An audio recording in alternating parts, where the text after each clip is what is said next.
I wanted to give you an updated market report for Charlotte real estate. And what I'm going to take you through are a series of graphs. We're going to focus on 4 or 5 metrics. And these are actual numbers. I'm not a social media influencer trying to get clicks or anything like that. I want you to be educated and understand what's actually happening in the market. So I'm going to minimize me a little bit, and we're going to go over these metrics. So let me take me down to the bottom here. So I want to compare 4 main areas. First of all, if you look at the top of the screen, the Charlotte MSA means Charlotte Metropolitan Statistical Area, I believe. And then I'm going to compare Waxhaw, which is in the coveted Union County area. Good schools, all that. Everybody's trying to get to Waxhaw and Union County, Weddington, that area. But Waxhaw is probably the largest town in Union County. Huntersville, which is the largest town in the Lake Norman area, just north of Charlotte. And also Fort Mill, which is just across the South Carolina line and has always been a hot area, also known for really good schools. So we're going to focus on these areas. So you're going to see 4 lines on every graph. All right, but I want to start with sales price. That's what everybody wants to know.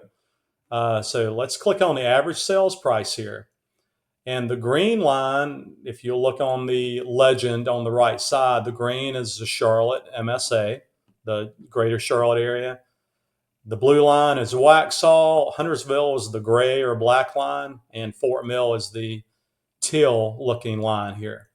So as you can see over this graph that stretches the past 3 years, the average sales price, I mean, tell me, what are you seeing?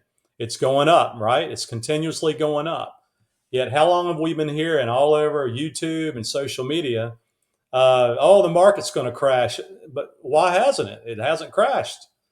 All right. So the sales price is continuing to go up. And that could be because Charlotte is such a sought after area.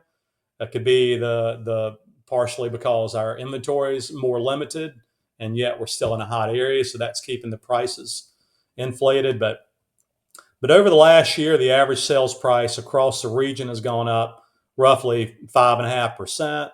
Waxhaw is the hottest of these towns, and the average price has gone up almost 8%. Huntersville, 5.3% over the last year, and Fort Mill, almost 5%. Those are good appreciation numbers.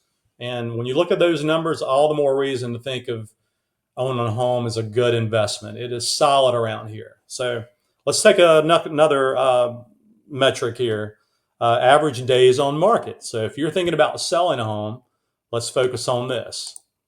Okay, so the average days on market, where my mouse is now is back in early spring of 2022. That was when the market was really hot, 2.5 years ago.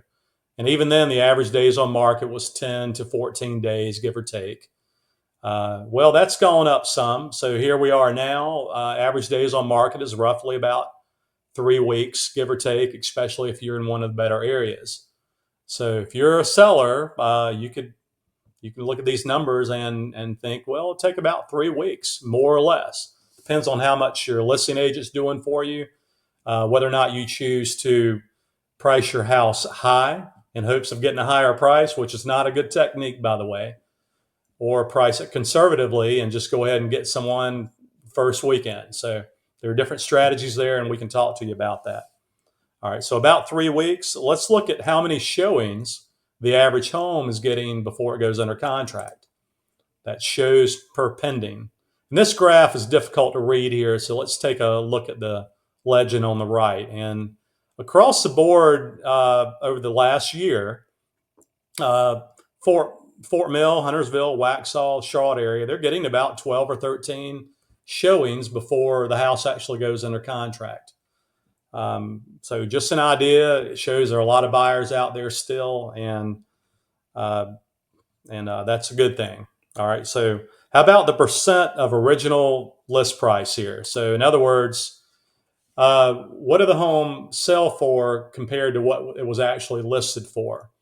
Well, if you follow my mouse here, you'll see that back in 2022, when the market was really hot, homes were going for above asking price. You can see here 102, 103%. So that was really good. You could almost put your house on the market and do nothing, and it would sell. It was exciting, but a lot of stress too. But now here we are. That number's kind of gone down since 2022 because the rates have gone up. So that's going to impact how much people can afford or are willing to spend. But right now we're sitting at roughly 98.5% across the board, give or take 98%. So when you list a house, um, you're probably going to get awfully close to what you listed it for, but that's a good thing, and that's going to also dictate what your list price is and how much effort you and your listing agent put into marketing the home too. But if you're a buyer looking at this, what it can tell you is that, well, if it's in a good area and a nice house and it's updated, I may still have competition have against other interested parties wanting to buy the same house. But maybe you're not having to put up such an enormous amount of due diligence and earnest money or such a high price as you used to. Maybe some of that pressure is relieved a little bit.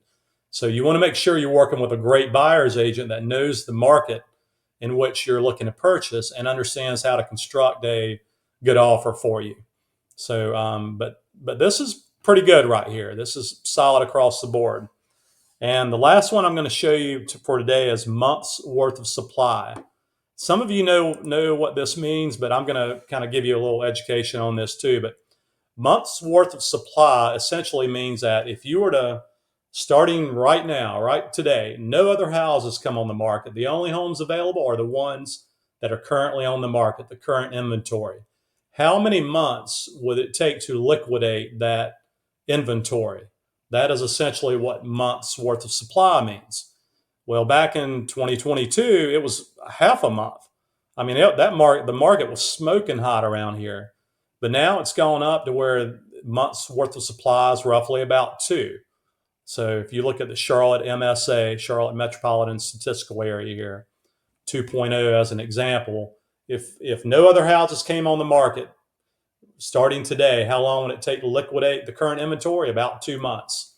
Well, that's still a seller's market because in theory, what they say is that 6 months worth of inventory is about an even buyer and seller's market. Well, we're still at 2. So it's still technically a seller's market. Sellers still have a little bit more control than buyers. But it does feel a lot more evened out across the board. So hopefully this helps a little bit. Take everything you hear on social media with a grain of salt. If you want an updated market analysis for your specific home, you want to talk about selling your home and netting the most money at the closing table, or you want great buyers representation, I'm your guy. Just reach out anytime, reply to this email, and we'll have a wonderful conversation about you and your needs. So I hope this is helpful, and I hope you have a wonderful rest of your weekend.